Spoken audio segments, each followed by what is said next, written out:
தற்போதைய செய்தியை பார்த்துக் கொண்டிருக்கிறோம். சட்டப்பேரவை வளாகத்தில் எதிர்க்கட்சித் தலைவர் எடப்பாடி பழனிசாமி ஆலோசனை மேற்கொண்டு வருகிறார். கூடுதல் விவரங்களோடு செய்தியாளர் பாரி கார்த்திக் இணைப்பில் இருக்கீங்க. முழு விவரங்களை வழங்கலாம்.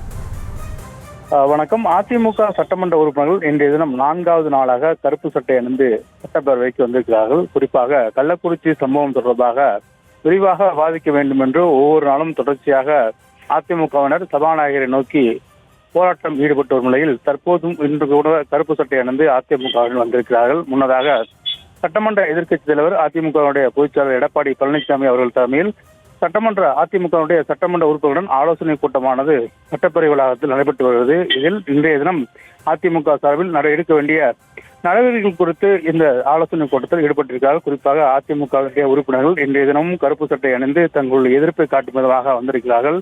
கள்ளக்குறிச்சி தொடர்பாக தொடர்ச்சியாக விவாதிக்க வேண்டும் என்றும் அது தொடர்பாக தமிழக அரசுடைய முடிவை எந்த அளவுக்கு இருக்கிறது என்று உறுதிப்படுத்த வேண்டும் என்றும் அடிப்படையில் தொடர்ச்சியாக அவர்கள் ஆர்ப்பாட்டத்தில் ஈடுபட்டு வரும் நிலையில் இன்றைய தினம் கருப்பு சட்டை அணிந்து தற்போது எடப்பாடி பழனிசாமி அவர்கள் தலைமையில் ஆலோசனைகள் ஈடுபட்டு வருகிறார்கள். இந்த ஆலோசனை கிடைத்த பிறகு 9:30 மணிக்கு துவங்கும் சட்டப்பேரவைக்குள் எந்த மாதிரி அதிமுக சார்பில் நிலைப்பாடு எடுக்கலாம் என்பது குறித்து விஷயங்கள் பேசப்பட்டு வருகின்றன. குறிப்பாக இன்றைய தினம் நடைபெற்றக்கூடிய மானிய கோரிக்கையில் கலந்து கொள்ளலாமா, இல்லை தொடர்ச்சியாக சட்டப்பேரவை புறக்கணிக்கலாமா என்பது குறித்தும் இந்த ஆலோசனை கூட்டத்தில் எடப்பாடி பழனிசாமி அவர்கள் தலைமையில் அதிமுகவுடைய சட்டமன்ற உறுப்பினர்கள் ஆலோசனை ஈடுபட்டு வருகிறார்கள்.